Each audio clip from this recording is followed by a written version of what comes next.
오늘 신약시대에 우리 그리스도께서 우리의 속죄양이 되셨을 뿐만 아니라 지금도 여전히 대제사장의 이런 직임을 성령을 통해서 감당해 주심으로 말미암아서 오늘 우리가 구약시대와 같은 그런 그 법법 행위를 저질렀어도 기죽사 하지 않는 이유가 거기 있단 말입니다. 우리 주님께서 다 막아주시니까 우리가 잘나서가 아니고 우리가 온전히 순종해서가 아니란 말입니다. 구약 백성들보다. 인간의 성정이란 그제나 이제나 앞으로도 다 매일반이지요. 하나님께서 그리스도를 통해서 우리를 보시기 때문에 그리스도께서 우리의 모든 죄의 문제를 다 죄의 질고를 지어주심으로 말미암아서 그리스도의 의가 우리에게 전가되어지는 이런 방식을 통해서 우리를 더 이상 죄인으로 보시지 않기 때문에 우리가 죄를 져도 죄로 여기지 않는 어떤 그런 그 원리 속에서 지금 우리가 이렇게 담대하게 살아갈 수가 있는 것이지, 구약시대보다 신약시대의 성도들이, 하나님의 백성들이 덜 뭔가 범주하기 때문에 더 적극적으로 순종하는 삶을 살아가기 때문에 그래서 그런 일들이 우리 주변에서 또 내게서 우리에게서 일어나지 않는 것이 아니란 말씀입니다.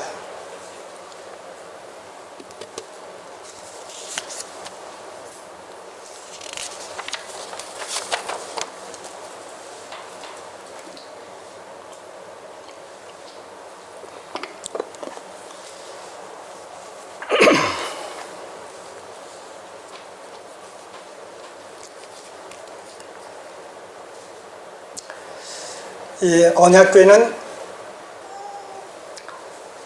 가로가 한 1m 남짓, 세로가 한 65cm, 또 높이가 한 65cm, 이런 그 직사각형의 모양입니다. 재료는 조각목이라고 성경은 그 얘기하고 있는데, 그 아카시아 나무로 그 틀을 짜고 그 안팎을 금으로 입힌 그런 그 모양입니다. 그 언약궤 안에는 처음에 세 가지 물건이 들어있다고 성경은 얘기합니다. 그 세 가지 물건이 무엇입니까? 십계명에 쓰여진 두 돌판, 십계명에 쓰여진 두 돌판. 첫 번째 돌판입니까? 두 번째 돌판입니까? 두 번째 돌판이죠. 첫 번째 돌판은 가지고 내려오다 보니까는 밑에서 황금 송아지 만들어 놓고 야단 법석을 떠는 모습에 그 모세가 내던져서 그 다 부서져 버리지 않습니까? 두 번째 돌판이죠. 그 다음에 또 뭐가 있어요? 만나. 40년 동안 광야 생활하면서 자급자족 할 수 없는 상황 속에서 하나님께서 저들의 육신의 생명을 보존시켜 주심으로 말미암아서 이제 가나안 정복을 이루어야 될 이런 구속사적인 그 사명과 관련해서 하나님께서 저들의 육신적인 필요, 현실적인 필요를 만나를 통해서 채워 주셨기 때문에 그것을 기념하기 위해서 또 만나를 집어넣었어요. 이 만나는 하늘에서 내려진 음식으로서 하늘에서 내려오신 생명의 떡 되신 예수 그리스도를 상징하는 것이죠. 또 두 돌판도 마찬가지예요. 말씀이 육신이 되어서 우리 가운데 거하시는 예수 그리스도를 상징하는 것이 또 그 두 돌판이란 말입니다. 율법의 본질이죠. 몽학 선생의 역할을 한다는 그런 의미로서도 그렇지만, 그 다음에 세 번째는 뭐가 들어있어요?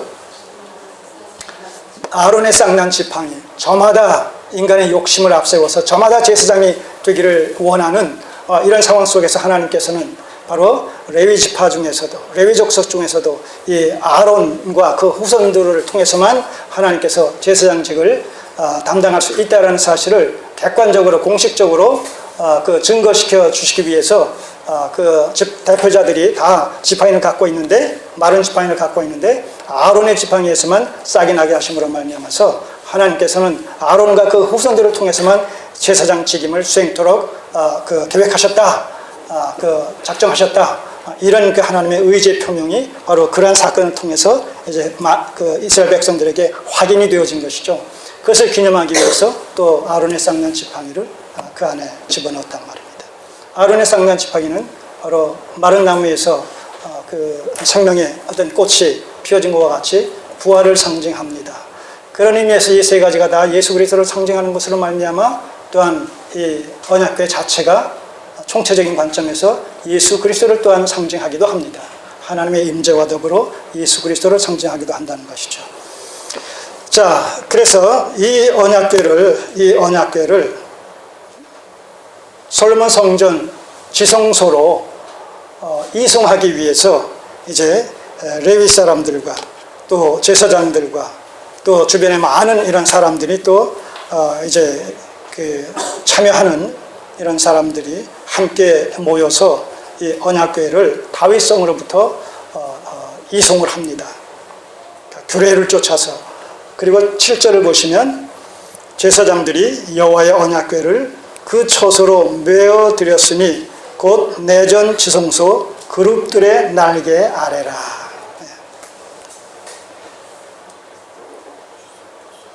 이미 우리는 살펴보지 않았습니까? 3장에서 지성소에 두 날개를 활짝 펼치고 있는 그룹 천사, 하나님의 사역을 돕는 그런 수종자들로서 이 천사들을 그룹이라고 하는데, 두 그룹의 천사가 날개를 활짝 핀 이런 상태로 이미 조각되어져 있던 사실을 살펴봤습니다. 그 밑에, 그 아래에, 날개 아래에 언약궤를 안치시켜 놓음으로 말미암아서 이제 명실상부하게 하나님의 임재와 하나님의 보좌로서의 하나님의 궁전이 완공되어졌다라는 의미가 성립이 되는 것이죠. 자, 이 성전 건축을 통해서 명실상부하게 하나님의 신정 왕국이 솔로몬 왕국을 통해서 구체적으로 현시되어진다라고 했을 때 다윗 왕국과 솔로몬 왕국과의 관계는 그럼 어떠한 것이냐라고 한다면, 다윗 왕국은 비로소 신정 왕국으로서의 하나님 나라의 출발이라는 의미가 있고, 솔로몬 왕국은 하나님의 신정 왕국으로서의 하나님 나라로서의 그 절정을 보여준다, 이렇게 우리가 얘기할 수가 있겠습니다. 그러니까 하나님의 신정 왕국은 다윗 왕국에서 시작해서 솔로몬 왕국에서 절정을 보이고 있다, 이렇게 정리를 하면 되겠습니다.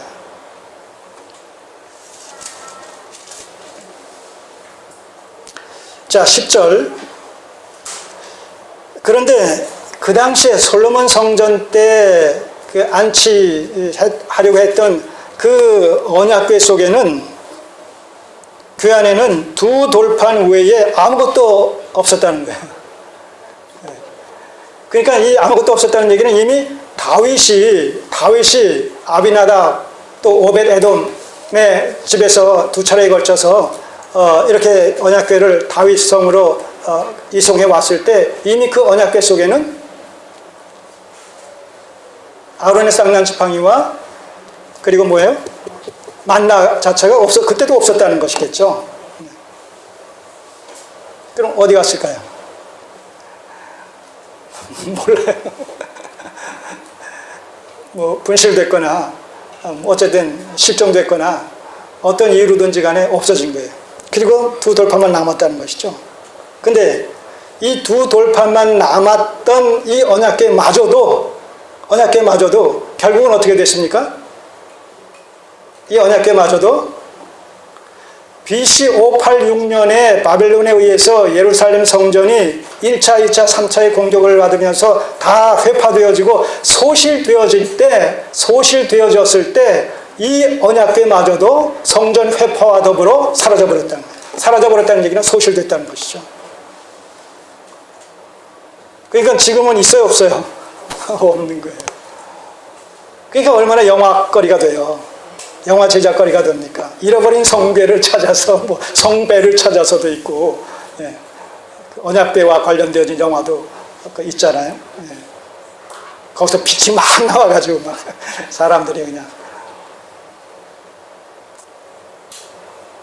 자, 우리는 이렇게 결과적으로 성전도 파괴되어지고 언약궤도 소실되어지고 언약궤 안에 있었던 이런 기물조차도 또 일부가 분실되어졌고 나머지 두 돌파만 있다가 그것조차도 이 바벨론 포로 공격으로 침략이 있을 때 그것도 다 소실되어졌다라는 사실을 우리가 염두에 둔다라면 그 성전과 그 성전 안에 있었던 모든 기물들과 핵심 기물이었던 언약궤조차도 뭐예요? 하나의 예표에 불과했다는 거예요. 상징에 불과했다는 거예요. 실체에 대한 상징이에요. 실체에 대한 예표에 불과했다는 것이죠. 결국 누굽니까? 실체가 예수 그리스도예요. 성전의 실체 되시며 언약궤를 상징하는 바로 예수 그리스도 안에서 그 모든 것들이 다 완성되어진 거예요. 실체화되어지고 완성되어지는 것이죠. 그런데 그 예수 그리스도의 부활 승천으로 말미암아 성령을 보내주시고 그 성령의 교회 가운데 내주하심으로 말미암아 이제는 성전이 솔로몬 성전, 스룹바벨 성전, 헤롯 성전에서 그 다음에 성전의 실체 되신 예수 그리스도에게서 그 예수 그리스도께서 부활 승천하시고 성령을 보여서 성령을 보내주시고 그 성령께서 교회 가운데 내주하심으로 말미암아 이제는 뭐예요? 교회가 성전이 되어졌단 말입니다. 교회가.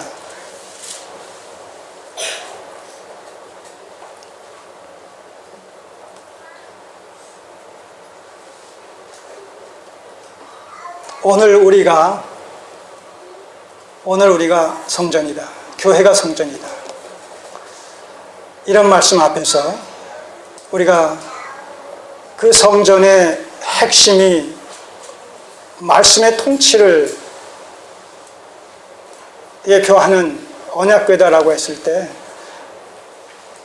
그 언약궤의 상징인 예수 그리스도 없는 기독교 신앙 또 말씀의 통치라는 관점에서 말씀 없는 기독교 신앙 이것은 사실 성립될 수가 없는 거죠. 여러분 예수 그리스도와 무관하게 얼마든지 기독교적 종교 생활을 할 수 있어요? 없어요? 예수 그리스도와 무관하게 예수 그리스도와의 인격적 연합 없이 얼마든지 기독교 종교 생활이 가능합니까? 가능하지 않습니까? 가능하다는 거예요. 성경은 가능한 것에 대해서 얘기하고 있어요. 마태복음 7장 21절 이하에서 내가 주님의 이름으로 내가 주여 주여 주여 주여 하는 자마다 다 천국에 들어갈 것이 아니라 오직 하늘에 계신 내 아버지의 뜻대로 행하는 자라에 들어갈 것이다 라고 하면서 많은 사람들이 그날에 내가 주님의 이름으로 선지자노로 귀신 쫓아내고 많은 권능을 행치 아니하였나이까 이렇게 얘기한다고 했어요. 주님께서 뭐라고 답변하시겠다고요? 불법을 행하는 자들아 내가 너희를 도무지 알지 못하니 내게서 떠나가라 그러신다고 말씀하셨어요. 그러면 그들은 누굽니까? 내가 주님의 이름으로 귀신 쫓아내고 선지자 노릇하고 많은 권능을 행했다라고 하는 것은 적어도 그들 입장에서는 믿는 자예요, 믿지 않는 자예요? 그들 입장에서는 그들 입장에서는 신자란 말입니다. 그들 입장에서는 교인이란 말입니다. 그들 입장에서는 기독교 신앙을 갖고 있는 사람들이란 말입니다. 하나님께서 보실 때 아니올시다지 그들의 입장에서 봤을 때는 스스로 그러니까 자칭 기독교인이 되는 것이죠.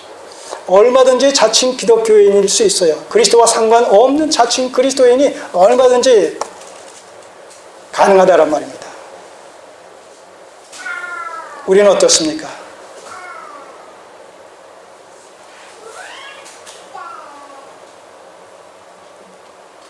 우리의 정체성은 어떻습니까? 그리스도인이죠. 그리스도인 신앙